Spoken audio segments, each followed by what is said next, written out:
Choosing the right song to play is an essential skill for musicians. When we're either writing a song, choosing a cover or a piece to play or perform or record, we want to choose something that plays into our strengths. Sometimes we can get hung up on the notion of there are difficult songs and there are easy songs. And there's some truth to that. But in today's video, I'm going to show you how to take any song and rather than reaching for the level of difficulty you think the song is at, how to bring the song down to your level. And I'm going to introduce 3 levels you can play any song in. Let's think about what makes up a song, what makes up any musical composition. If we zoom out, we can boil this down to 3 essential elements.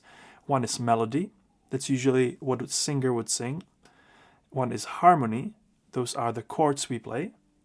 And one is rhythm. Whenever you're coming up with an arrangement of a song, you're choosing how much information you will maintain out of these 3 categories. How much of the melody do I keep? Which parts of the chords will I play? And how complex of a rhythm will I play along? Usually the most important piece is the melody. Right after that, I'd say rhythm and basic harmonic information, which would boil down to bass notes. I will talk about that a little bit later. And then you can fill everything with the harmony.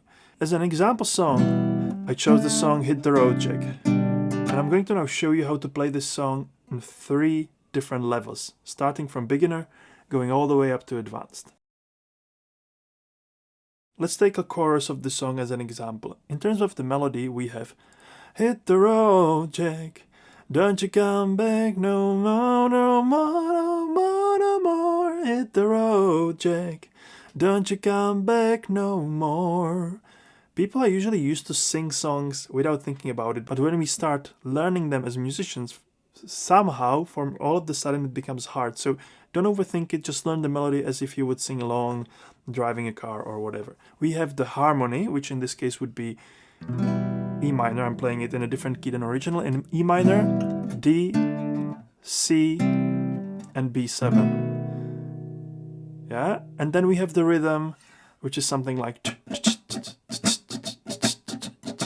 In level 1, I'm trying to keep as little of the information, so it's easy for me to play it and sing it, but I need to keep enough information so when you hear it, you can still hear it as the song.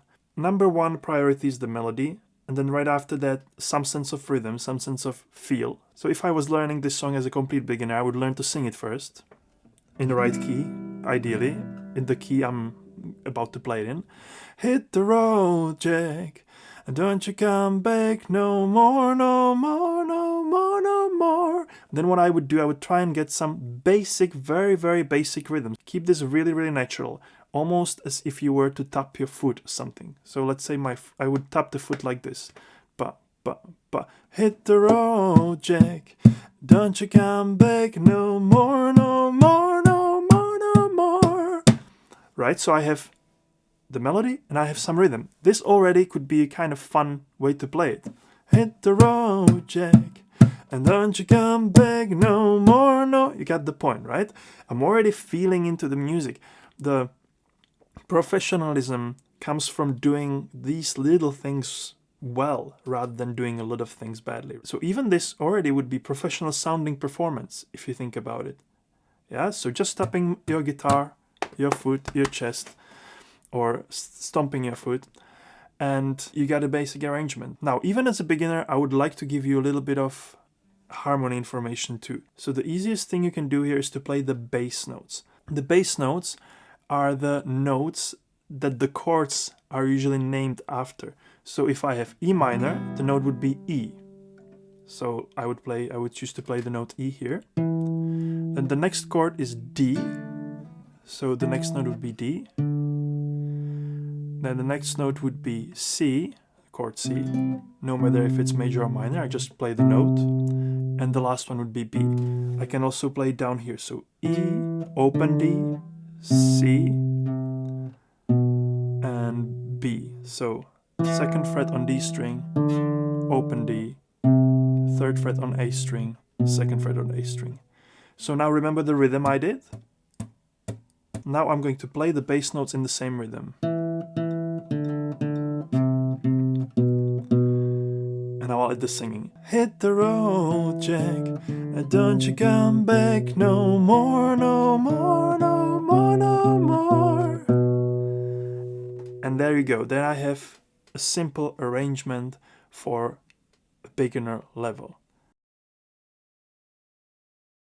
In the intermediate level, I'm going to give you a little bit more of the musical information. So here I can, for example, start playing the full chords.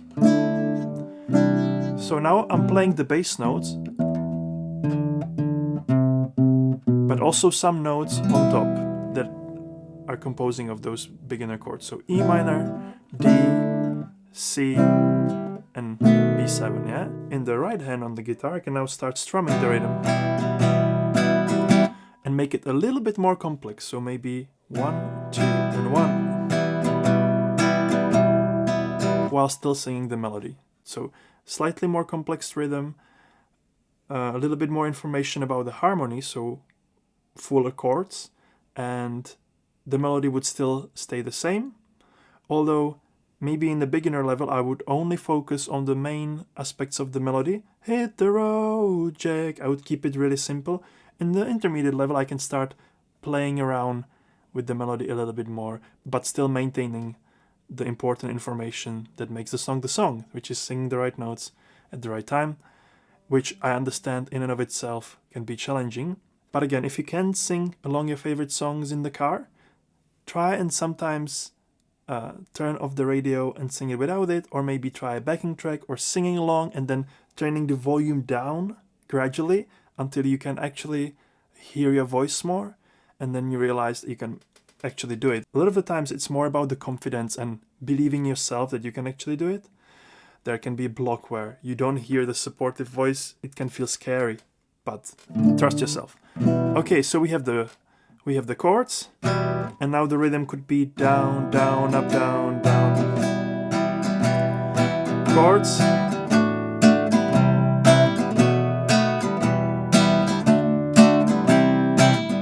Hit the road, Jack, and don't you come back no more, no more, no more, no more. Hit the road, Jack, don't you come back no more.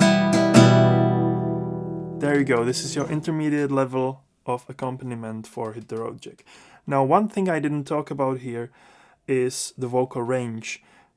Pick vocal range that really suits you, that fits you. That's the reason why I put this a little bit lower, and you can see the high notes are still a bit challenging if I'm not warmed up, for example. So pick a range that's really comfortable for you. That's maybe a topic for another video, but that's an important prerequisite. But to make it easy for yourself, start with the song that already feels easy to sing along to with the original key, so you don't have to think about these key changes and all that nonsense.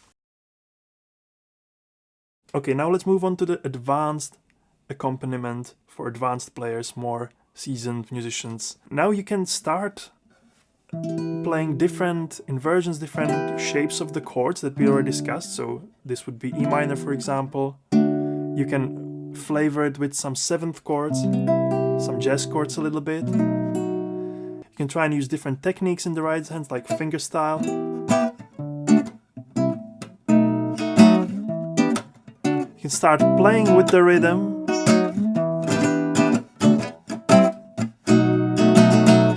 See, I'm now improvising a little bit. Advanced stage is the phase where you're already confident with your basics, so you can start expressing a little bit more freely within that tune. I could also add a little bit of percussion on the guitar, like some snaps, like that. Hit the road, Jack, and don't you come back no more, no more, no more, no more. Hit the road, Jack, don't you come back no more. You can add some licks and riffs. Hit the road, Jack, and don't you come back no more, no more, no more, no. So this would be the advanced stage where you're improvising, playing a little bit more complex techniques. Doesn't necessarily mean that it's a better version. It just means that you have more tools, more skills, and more knowledge to use. Now, to wrap this up with, I give you one really important trick, hack on how to create an engaging arrangement, an amazing sounding, professional sounding arrangement of a song, no matter which level of these three you're using. So it's all about dynamic range. Dynamic range simply means how loud and how quiet can I play. This is my loudest and this is my quietest, and this is my dynamic range. So the tip is, become aware of your dynamic ceiling, meaning what's your loudest you can do. So on the guitar usually it's something like this would be the loudest I can possibly do without destroying my voice or guitar, right? Then the quietest you can do, something like that. Now this is your range. What I just did from there down to that's your range. The key to creating a professional sounding arrangement is to tell a story with those dynamic changes through contrasts. So even if you're on level 1, you can still tell a story by playing those bass notes we discussed on a different strings or different octave. So I can start here. Hit the road, Jack, and don't you come back no more, no more, no more, no more. Hit the road, Jack, and don't you come back no more. I started from the thin notes quietly with my voice, and then I ended on the open string down there, growing to that, and then I can come back maybe for the verses. You know, you pick your approach, but the point is I can make the arrangement interesting no matter the level I'm at, as long as I'm aware of these dynamic contrasts, dynamic changes, and trying to tell a story with the song. In a level 2 it could look something like I would start maybe strumming with my thumb. Hit the road, Jack, and don't you come back no more, no more, no more, no more. Hit the road, Jack, and then go with my fingers a little bit louder, playing with those dynamic changes again. Maybe playing only some strings of the chord, so you know I don't always have to play all strings. I can play only the bottom 3. Let's say, hit the road, Jack, and don't you come back no more, no, and then adding strings, or playing just the bottom ones if I want to have a darker atmosphere.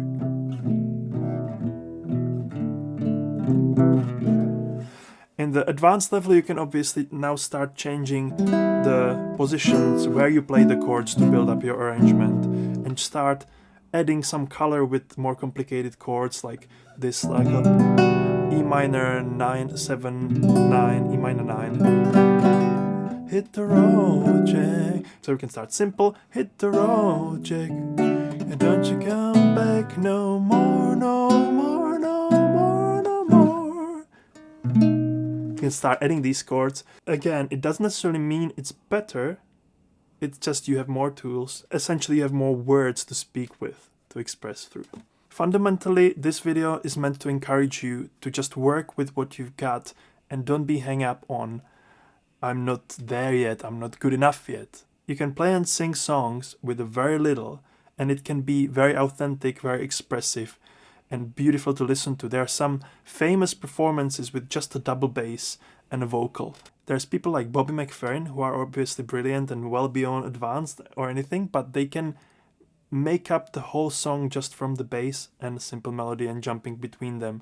So it's about the musicality you bring into it, the self-expression. You don't necessarily need to be hung up on the technical skills.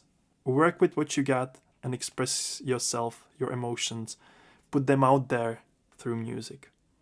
I hope this helps. Thank you for watching. If you'd like to learn more about what I do, you can join my free musician group where we learn together how to interconnect music and mindfulness, how to approach music in this holistic way where we take into account our emotional expression and how music interacts with our day-to-day lives. If you're interested in learning more about that, you can join my community and stay in touch, make music. See you in the next video. Bye for now.